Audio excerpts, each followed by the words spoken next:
One feature of Instagram that probably terrifies people the most, as far as what I've seen anyways, is the ability to go live, where you can stream live out to effectively the world, but only on Instagram. They have to be on Instagram in order to see the video that you're streaming live.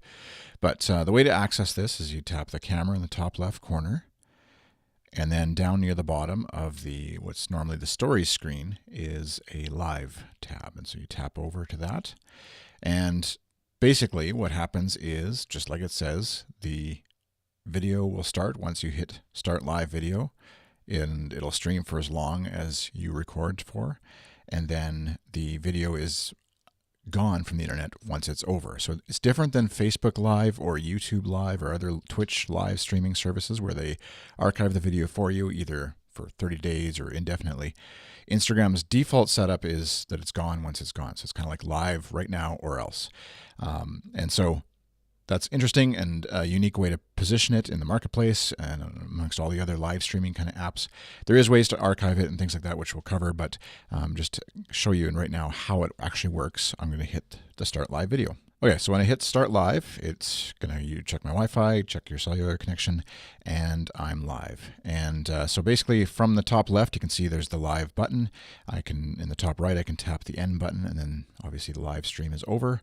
The app is notifying any of my followers that I'm live right now. They can choose to tune in or not. I can add my own comment to the live feed if I want to. Here's a comment. Swipe that down to make it go away.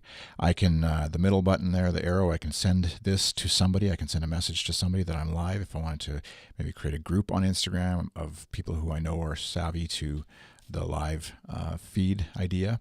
I can actually invite people with the third button there to invite somebody who's watching now to appear on the video with me. So it's kind of a neat way to demo or have a conversation that maybe for a podcast, that kind of thing, where it's a special thing before the show maybe or after the show that you'd send people over to your Instagram channel.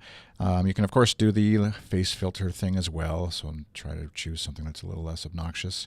So you can use that if you like on your live feed.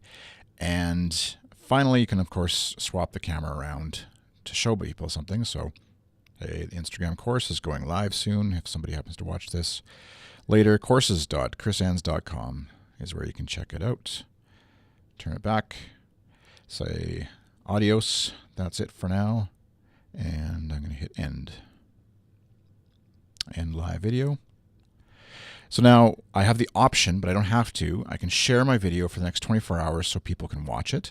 I can also, in the top right, if you notice, I can save it to my camera roll, so I could use that in whatever footage later. I'm just going to do that just so I have a copy of it for the course here in case I need it. And I'm also going to share this. So that goes on to, just like my story, Instagram stories, it becomes a separate sort of feed within your Instagram story that people can tap and watch. And right now it's still updating, so it won't be there quite yet. But if somebody happens to view my account, come to Instagram, they'll be notified that I was live, and it tells you how long ago I was live, and then they can actually watch and skip through the video there. So that's going live. It's not as scary as it might seem. You get comments from people. You can block people. You can do all that kind of stuff within the live feed. And then, like I said, you don't have to make it available for anybody to watch afterwards. So if you do something stupid, you can just delete it. Don't share it to your profile, and then it's gone forever. As long as somebody wasn't watching, I guess, and recording it or something weird like that. But otherwise, it's gone from the internet. Just remember, things you do share on the internet have the possibility of being archived, cached, captured, recorded in some fashion, somewhere, some way, at all times. Not to terrify you, but it's also can be a lot of fun. So try out live video on Instagram. Let me know how it goes, and look forward to seeing your videos live on Instagram.